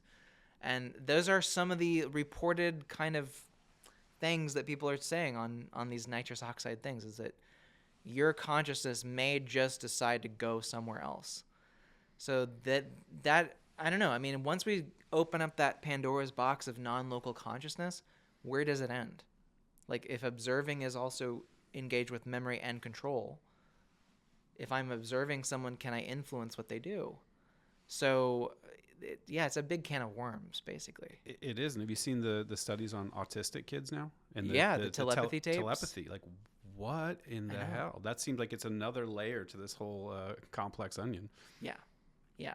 So, what I'm experimenting, or I guess flirting with the idea of doing, is, so since I run this kind of community of people who are, you know, more open to the ORCH-OR, more open to these concepts, and they're looking for, like, okay, where do you take this? Like, what is exactly possible? I had this idea that, so one time I was doing Xenon and this practice called ultra priming, which is a practice that I got from Tony Robbins, where he does this like breathing thing, and then you do these, like, you know, heart, all this gratitude, and you kind of put yourself in this very spiritual state. And there was one time, and it was about 3 months before the election, this last election between Trump and Kamala Harris. And so I know I've done the video many times. And so there's this section where the audience claps, and they're like, you know, he's like, it's Tony Robbins saying, like, now make the sound of your unstoppable victory. And this is not a political thing at all. It's just a nice spiritual, like, refresher grounding video that I do sometimes, and it's really fun. But I had the election on my mind, and I was thinking, like, you know, who's gonna win? Like, could it be Trump? Could it be Harris? And in that clapping part, when I asked the question, is it going to be Trump? The clapping from that video got twice as loud, noticeably loud. And this is almost exactly 3 months before it. So if I would have known, and turns out to be what happened. And so if I would have known that that was what was being indicated and could replicate that, I could have made a bet on Polymarket or something Exactly. like that, and made a gang of money if I was confident in what was happening. I was like, that was weird, because I knew that it was something different about the video that was being influenced with that particular question. You know, because your businesses depend on who wins. It's important to ask, right? So there was another thing, you know, when Trump got almost assassinated, the bullet whizzed by his ear. There was a video, and I think I saved it, or people can pull it up, but there's a guy who was like a preacher in, you know, Texas or something like that, who claimed, I think I've seen this guy, that, like, you know, 3 months before this, he did a video where and this is literally recorded and uploaded live on YouTube before the assassination attempt in Pennsylvania, Butler, Pennsylvania, I think. And he said, I saw this vision of a bullet going and grazing the president's head. He fell to the ground, and, you know, he had blood on his face, and then he had this, you know, renewed spirit of fight. And you're like, what the fuck? This video got pulled back up a couple days, maybe within a day or two after this. And I watched this, as like, okay. And then I saw the comments. People were like, okay, that's it. I believe in God. 100%. There's something to this. I don't know what to make of it. It's very weird. And I you know, of course I'm going in this with a doubting, you know, you have to have the 100%. Natural skepticism. But from everything that I could find, this guy did record that video and claims to have had a vision during prayer of this event happening. So, but what does that even mean? Then the time can send information backwards. How do you even comprehend that? So if these effects are happening, you have to really understand some core framework to be able to say, okay, you know, does that mean that it did happen in the future? I don't entertain the multiple reality world hypothesis at all. So I don't think that we are, you know, one timeline and an infinite amount of timelines that are all simultaneously happening up and down and all around us. I think that's just wasteful of energy. Like, you don't need a simulation of every possible reality all the time. And especially, where would you fit that, right? Well, that's what I think you and I were back and forth on a thread about that with Delbert Larson a while ago. And you were like, no, multiple worlds, like, completely impossible. Yeah. And I'm surprised to hear you say that after doing DMT, because anyone who's been in, like, a deep psychedelic state, whether it's mushrooms or DMT, I'm assuming I haven't done it yet, but from all the reports, it's all fractal and infinite. Yeah. So for me, applying zero rigor and zero mathematics or physics to the whole thing, like it made sense to me that like everything could completely spiral off in fractal patterns like that would align with what I've experienced on high dose psychedelics. But also, like I always tell everyone, like I always back up and say, yeah, I was on drugs. Totally. Okay, so remember when we were talking about this kind of synchronization in the van der Waals states? If you change the ground layer by smoking DMT, putting some other chemical in there, then you're going to change this kind of resonant pattern between things. Now, remember when I talked about this collapse of the waveform, right? Yeah, so you have a particle is either here or here at the same time, but when you make an objective state measurement, and then it collapses, right? Okay, you're looking out here and you see the color blue. Something collapsed in your mind to make you acknowledge that that's blue. Right. And you want that to happen, statistically speaking, more often than it doesn't. So, you know, it's abnormal to look at the sky and be like, I'm seeing like blood red out of the sky. And I wouldn't say, well, if you had two other people, they'd be like, I see blue. I'd go, what's going on in that person's mind machinery that's collapsing his objective recognition state to red? So when you do DMT, you're stretching out this objective collapse time, essentially. You're saying, okay, the normal person takes 1 nanosecond of input and collapses it to make a recognition of the state. But what if you put DMT in there, right? Now, inside of that 1 nanosecond, it's a multiple world. It's all possible states are in there. So multiple worlds are happening, but they're happening in this tiny time scale before the universe goes, okay, we can't have too much. There's some limiting factor and Penrose has a specific equation about what that is there's a kind of a gravitational self-collapse window where if you have too many variables and it would become too out of order, it will collapse to one or the other. So there is a process, and that's shown experimentally in some degree of you can kind of calculate what that time, energy, Planck scale dynamic is. So DMT would basically say, okay, normally you're this much space, but now you're this much space. So now you're experiencing many different worlds in this space. So I agree that you are experiencing the limitless potential of what quantum mechanics is able to give you. But that's also where you end up in problems, where you see a guy speeding down the freeway because he thinks, he's being chased by aliens, right? Right. So is he being chased by aliens? Maybe he is. Maybe he's not. But your survival is not about if you can see aliens that are in a different dimension. It's, can you drive a car safely down the street? And you probably only need this much of a quantum superposition moment. So I think there's a multiple world thing, but it doesn't just go on infinitely. The infinite world idea just came out to try to square the circle of quantum mechanics, kind of not giving us an answer of like, okay, there's this statistical waveform of where the particle can be. If it never stops, then you have multiple worlds. And it's not, people say like, okay, you got like path A or path B, and then you have two branches of reality. That's not what it is. It's literally like, okay, you have an electron. It's got a billion different points that it can go to. And every nanosecond, it collapses to this one. And that has an effect on the chemical reaction, redux of something. Okay?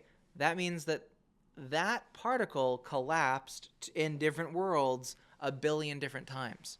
So every atom on this table is spawning off 1 billion multiple realities every nanosecond or every picosecond. Are you fucking kidding me? Do the actual logical math. It's not this one atom could go left or right. It could have gone this way or this way or this way. So you're telling me that every one of those, and then not even this first second, it's the next picosecond, the same thing happens. Okay, now you have infinite new realities. This is not happening. And besides that, what good does it do to say that there's an infinite reality, so I could smash through this window and fly to the Space Needle right now? This doesn't describe reality for us. This is unuseful information, right? So Yeah, I don't believe the multiple worlds thing, but I do believe you get to observe quantum reality for a split second. And that's probably where your soul comes in and you get free will and, all that kind of stuff. Maybe. That's the little sliver window. That's what I was telling you, Dr. Delbert Larson, who's got I don't know if you know who he is, but we're on a thread just for a second with him. But he's been on the show, and he's got a competing theory or something to overturn or complete general relativity, special relativity, which is quantum ether. So it's like a reboot of the. Are you familiar with the ether theory? From way. And he can derive Maxwell's equations, right? He's got properties of this quantum solid, right? And talks about faster than light travel and wave propagation. It's very rigorous. He designed super colliders like the Fermi Lab in Chicago, and he's a legitimate scientist, cool. and he's got a similar theory. He's also a Christian. He's also had out of body experiences. And he's got this sort of, and he's been talking a lot about it on Twitter lately, which is that this sort of thing, this idea of a soul sort of connecting, and I'm seeing an overlap between you two where and so I'm trying to sort of synthesize both your approaches here, because it feels like I'm on to something. I don't know exactly where I'm going with this because I'm too dumb, but it feels like I'm circling the center of the bullseye here with respect to this. Yeah, I mean, and that's actually a kind of a quantum thing too, is you can't observe it directly, but you can observe around it and get this kind of okay, what am I looking at here? And if you get a fuzzy picture, you can only measure the velocity of something or its exact location. You can't measure both at the same time. So if you get a perfectly crisp image of a bullet and it has no, trail line behind it, or let's say it's a BB that's traveling and you take a picture of it, it's really quick. You see it floating in air. You know exactly where it was when that picture was taken, but you can't deduce where it was going or where it came from. There's no line. But if you take a slower picture and you get that streaking, now you get to see what was the direction, but you don't know where it was exactly because it was in all of those positions, right? So I think it helps to kind of this is where I think the most successful people in life, even Jeff Bezos talks about this a lot, is you can't have perfect knowledge of everything all the time and also know where it's going. So there's no such thing as a perfect metric of a snapshot of everything, and also how it's been in that, too high of a picture, detailed resolution removes important data. So you actually need to take a step back and get kind of a more fuzzy, uncertain picture. And that actually provides more context.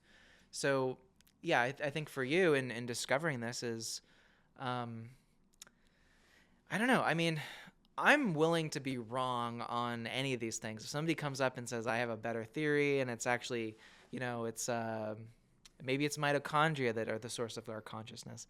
That could be true. I don't think it is, based on what I've seen. But yeah, I mean, it could be. There could be many different theories, but for me, it's important for me, especially working in ultrasound, is to understand, okay, when we do ultrasound in a brain or in a vagus nerve, or in any cluster of biology, what is its experience in that side? Why is it responding the way it responds? And also, yes, can you induce out-of-body experiences? Can you give people a psychedelic experience? These are, for me as a developer of the tech, they're important questions to dive into. And I don't think we have a perfect answer yet.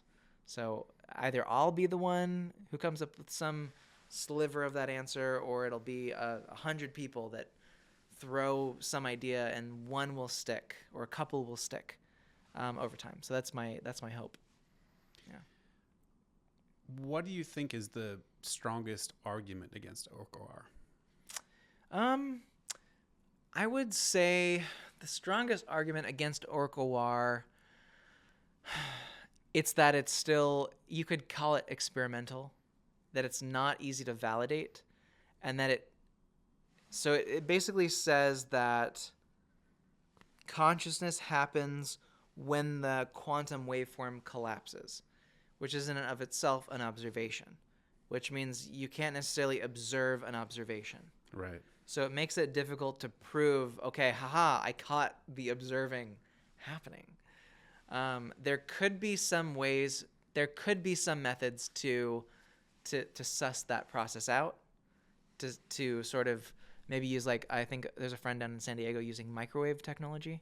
So they're kind of like creating this microwave entanglement with a benzene ring, pi orbital cloud, and they can actually see it collapsing in the reverberation.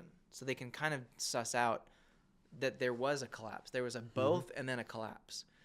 But they can't. But of course, how do you quiz consciousness in a single carbon benzene ring? You can't be like, hey, how did that feel down there? You know, it's like, how do you do that? So maybe you hook that up to a mouse brain, and you do the same experiment, and you have them look at red or green, and you can measure that kind of collapse of that recognition, that qualia state. But that's in gigahertz range. So we're not talking about EEG.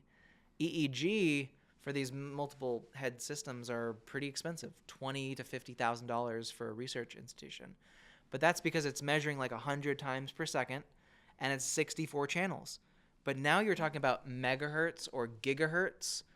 Just one of those spectrum analyzers is alone $50,000 to $60,000 for one channel to measure in those spectrums. So what are you going to say? Like, okay, we need 64 of these? We're talking about pretty much astronomical, speculative level of research. I mean, I think if the government wants to get on top of this idea, because, like, well, you know, what if we do find out that this is what's happening? Does that make microtubules a big target, right? Is there a national security threat to another country discovering that consciousness is in microtubules? Can you develop weapons to attack them? Could you make the entire population of the United States fall asleep like that? I mean, I think probably understanding this thing before everybody else does is probably good. So maybe there needs to be a Manhattan Project for it, because it would probably require a lot of investment, a lot of research. But there's something there.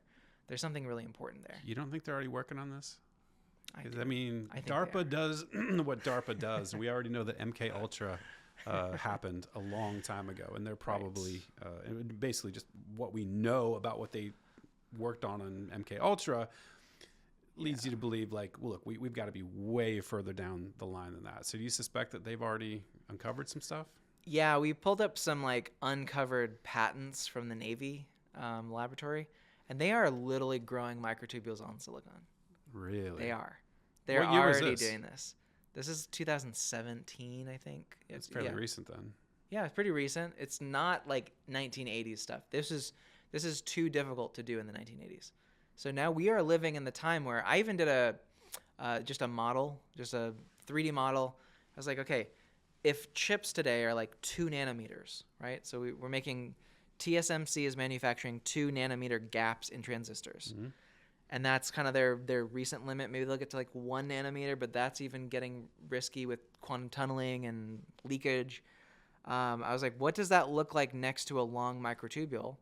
And so I did it, and I was like, holy shit, like, that is at the scale of microtubules. You could build a scaffolding system out of these structures and wash away a cavity for a microtubule, and you're technically in that range right now. So if you, just with current day technology, if you could engineer an idea of, like, how do we grow a microtubule? Because you can pump AC current at like 60 megahertz, and if you just have a bath of tubulin, the microtubule will just go like that in 2 seconds. It just forms. Wow. So you can literally just build the structure with an AC pump on one end, submerge it in a bath of the tubulin building blocks, run an AC current, which is basically a trivial thing with a circuit board if you use ASICs and stuff like that, and then you just pump microtubules into it, and when you're done with them, they need to get refreshed. You depump them, and then you pump them in again with fresh ones. So you could literally just have this constant, like, microtubule field, and if you could figure out, okay, maybe it's the core channel which is filled with water in a hydrophobic pocket, so it's crystalline, and it oscillates in this gigahertz range. Okay, can you scan a laser through it? Well, the laser, can you?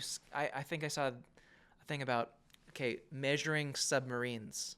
They have to use this tail of a plane that's a magnometer that runs lasers through helium with different electron states, and they can detect if the Earth's magnetic poles are shifting around the body of a submarine down like, a mile or something like that. Like, so they're using quantum mechanics to detect things.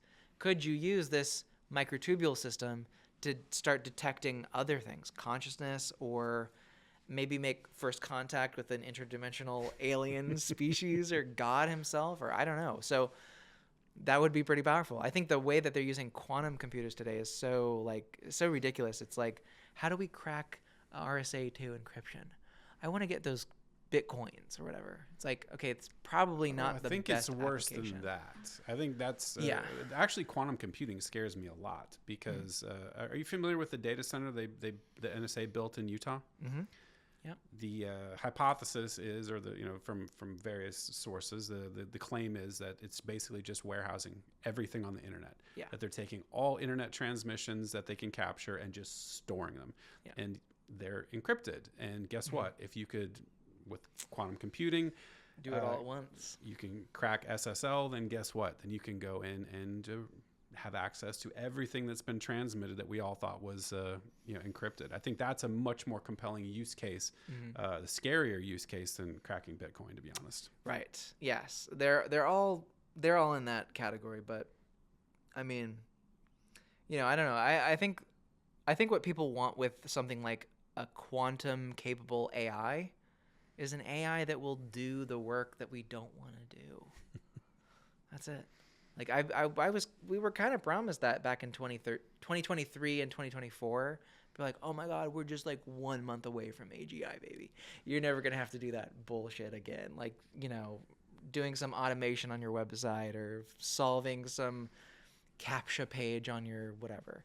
And I'm like, oh man, this is going to be great. I mean, I know it's not conscious because I know it's not, but if it could do that, that'd be great. But I think it does require some degree of consciousness. It does. It's clear that it doesn't understand the code that it's generating. Right. Like, I do a lot of coding, and it just doesn't get it. It gets off track really quickly, and it gets confused. So I'm like, okay, I've worked with smart programmers before. I know where they'd be like, wait, I'm kind of messing this up. I need to take a break here and stop. These AI systems don't have the halting functionality. And I think that halting functionality comes from our consciousness. That's what Penrose says is that non-computable part.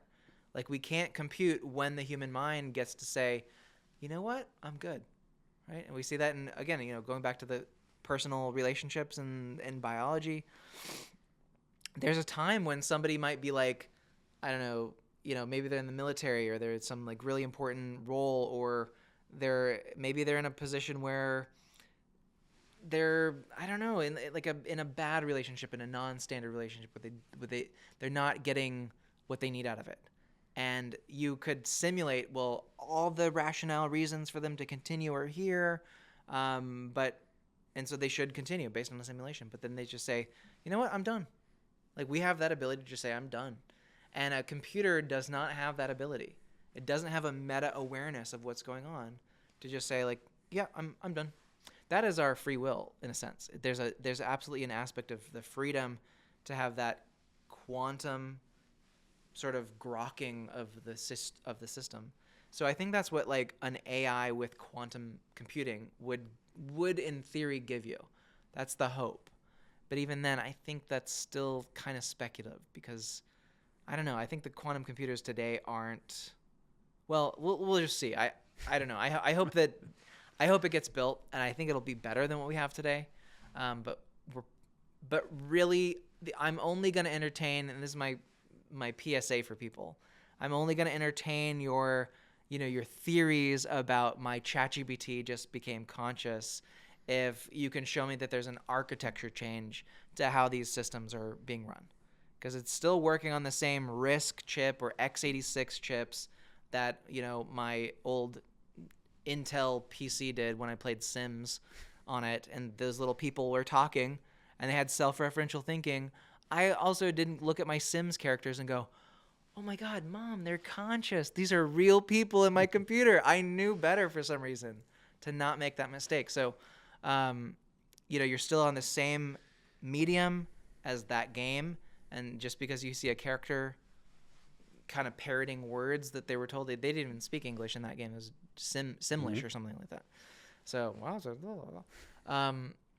so yeah, I mean, yeah, we need architecture change to then have the next discussion of, is this conscious?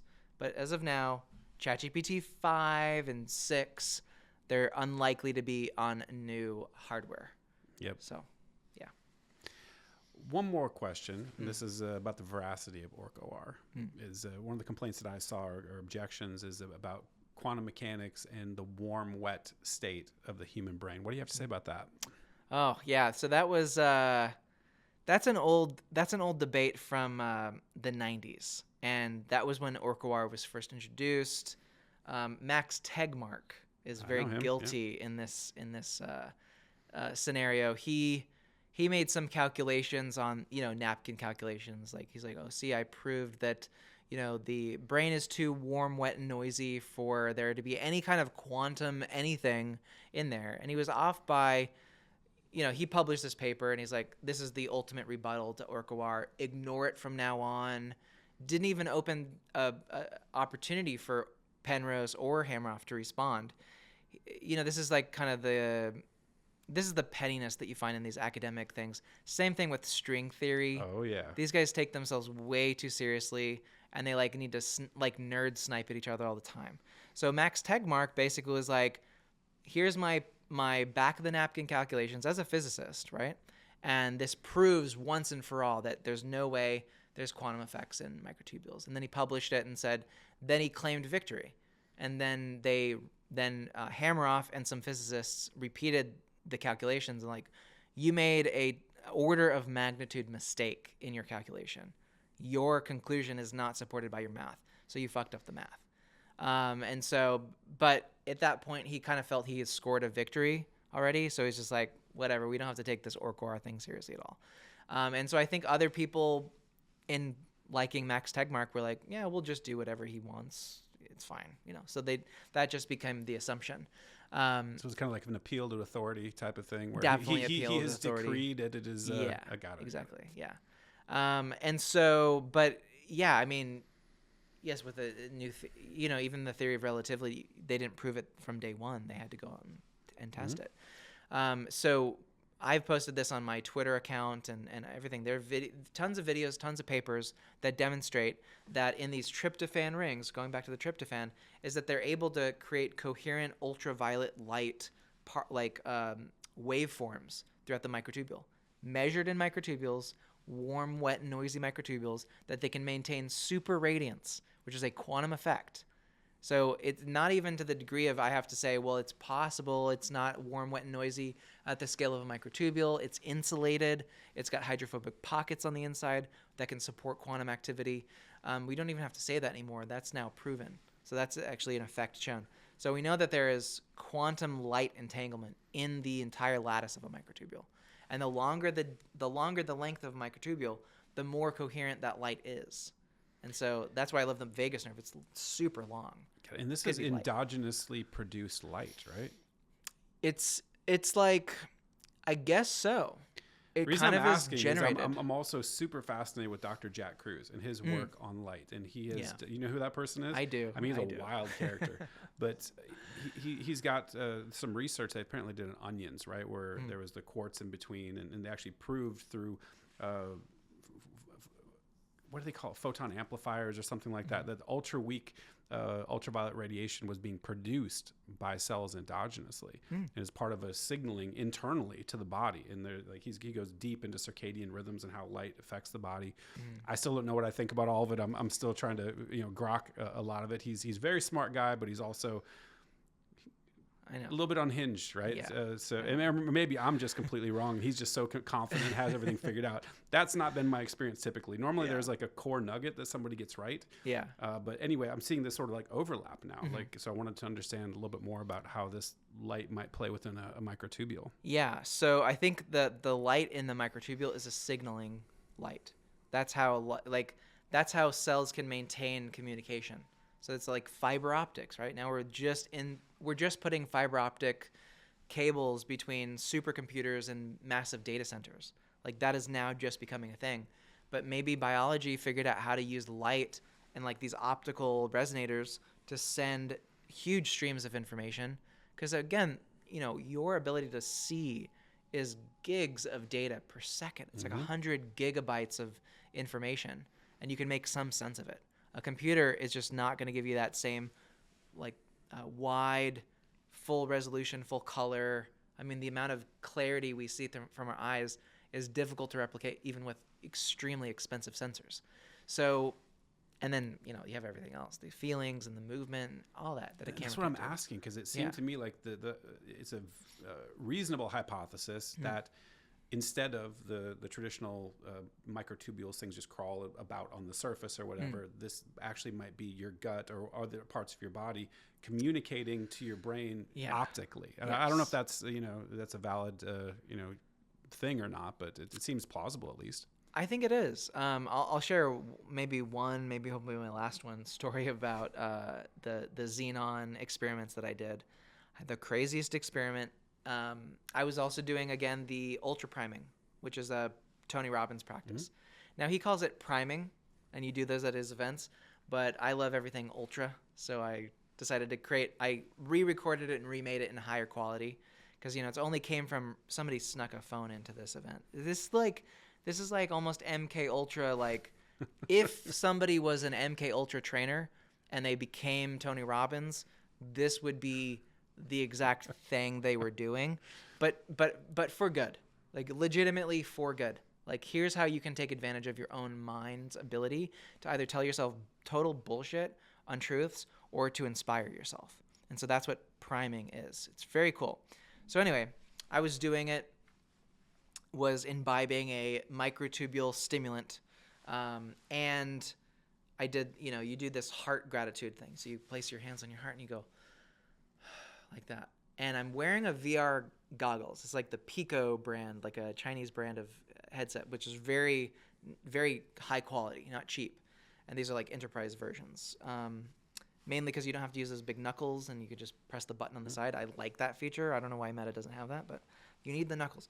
So anyway, I'm watching this video, and I'm in my garage outside in my car, right? Just to kind of create this kind of vacuum container outside of, because you make sound, right? You usually go like, yes, I feel so good. You just feel amazing when you do this. So I'm oftentimes making a lot of noise, and my neighbors are like, shut the fuck up. So I have to insulate the sound. And so it's also dark. It's later in the day. And I'm doing this, and I open my eyes to watch the video. It's in this like IMAX theater kind of experience.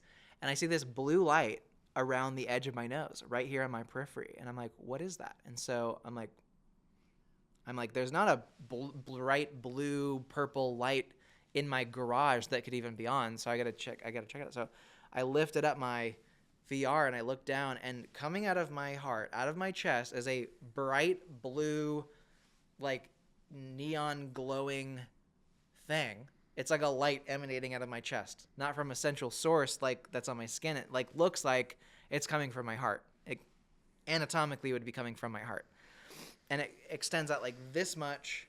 It's very bright here, and I look at it and I put my hand here and I can move my hand through it like it's a fog, like a persistent thing, and I can see these little ripples in the wave, like my heart that's in sync with my heartbeat. Like my heart is compressing the wave of the light, and I'm like, this is fucking crazy. And I'm like, not again, because I always see these things that I'm like, I know that when I tell somebody, they're gonna think you're a fucking Looney Tune. It sounds crazy. I know. But I'm like, I'm also a person who like believes in like just being honest, and so it puts me in a really difficult spot. So I need to stop taking drugs, basically, because you know. But I wouldn't have all these crazy stories about what you can see, and it's not all drugs, but ultrasound's done quite a lot too. But anyway, so I realized that there's probably something happening in this moment, and the ultra priming practice is only, I think, 13 minutes in, and I feel like I've hit some enlightenment state. I feel there's something changing, something happened. I hit some crescendo. I broke through some layer where I'm able to see my body glowing a bright blue neon color. And also at this time I have no idea about like Hindu, ideas about blue body, spiritual stuff. So this is not a frame of reference that I have at all. I still don't have that frame of reference. Yeah. So Okay. Well, that's apparently that's something that they've talked about a lot. Like I've seen the Hindu gods. Some of them are blue, right? Yeah. So they have blue skin. Yeah. Right. This is the same type of like this radiant blue color. And I was like, okay, that's weird. And I was like, well, I should continue this because this is probably going to be pretty good. So I put the VR headset back on and I keep on doing the practice. And then in that, I mean, I don't want to layer too much stuff here, but it's pretty remarkable. Like these are just effects that you can access. I think most people can do this. And I'm not recommending you do drugs, but whatever. Hey, if you're, rather do this than fucking watch network television. Okay. There you go. Sorry. But, okay. So then the next thing that happened was even though I'm wearing goggles, the goggles disappear. So I'm seeing out of my eyes, and my guess is that, I'm seeing out of my third eye or something like that can penetrate through some degree of material that's obscuring your face. So I was like, okay, and I could see my hands, and I can still feel the headset on my head. I didn't take it off. It's not off. It's on my head, but I'm still able to see here. So either, it could be a hyper-realistic hallucination of the exact seat that I'm in with everything exactly as it was. So that could be happening, that's kind of weird. And then the thing that happened later in the video was this is where it's really weird. A snake came out of my neck, curled up like this, looked me in the eye, and telepathically communicated with me. An actual snake. Wow. It was like weird. Again, that's another thing that they say, literally the same thing with the blue body and the snake around the neck, and then also the third eye. So I had in one single experience these three very bizarre, something is weird here. And then I talked about that I just posted it on Twitter because I was like, again, there could be people out there who think that they had this experience and they're thinking they're crazy. Right. And so I want to just go out there and say that, this is something that can happen. And somebody was like, oh my God, you must know about the, Krishna, the god, Hindu god. It's got all those features. And they sent me a picture and it's like, okay, a guy with his eyes closed, but the third eye open, a snake around his neck, and his entire body is blue. And then he also sees like a crescent moon in the background. And there's, so there's some iconography. I'm like, wow, that describes the experience very clearly to me. So yeah, you see stuff like that and you're like, okay, I just, I was hallucinating something. This is totally just a single unitary experience that nobody else has ever had. I don't think so. I mean, the whole idea of the caduceus and the snake, my guess is that was probably my vagus nerve. Actually, that was a hint that the snake imagery, because the vagus nerve is this long winding thing that does have this kind of snake-like property. Especially because it came out of your neck too. Yeah, right? It came right out of my neck, and it slithered around and talked to my third eye or something like that. So very freaking weird stuff, and so I don't know. I don't know what to make of it, but it's interesting. I'm glad you're talking about it because it does sound crazy straight up. But Totally. I think one of the problems with like the Reddit atheist types is that they kind of mock and deride people that have had certain experiences. And I used to be in that boat. And so like, me too. I love psychedelics because they did sort of disabuse me of that mode of being and opened up my mind to like, hey, you don't know everything. And it's really unwise to just completely dismiss out of hand people that have had profound experiences like that. And so that's been the most valuable thing for me about doing psychedelics is getting to that mode of like entertaining an idea, talking about it without shame, and just being like, this was my experience. Did anyone else have the same experience? And normalizing some of this stuff while still maintaining rigor. I think that's important too. 'Cause like you're a science guy. Like I want it to be scientific as much as I can. Yeah, and I think sometimes the scientific types venture too much into that boxed in worldview where like we must know everything about everything. We can't even speculate, and we can't even talk about qualitative experience, and we can't like. And I think that's a mistake. I think there needs to be a blending of those two, and I think you've got a pretty good balance of that. Yeah, I agree. I think I don't know. I know that consciousness as a field of study was kind of banned in the 80s. Like it was an embargo on discussing this stuff. And I do suspect that had something to do with like probably 70s, 80s.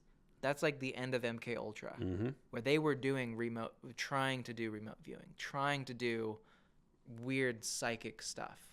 So, I mean, it makes sense. You want to keep this kind of stuff top secret. Do you want the average person out here trying to, like, telepathically cause a car crash, or we have $1 million?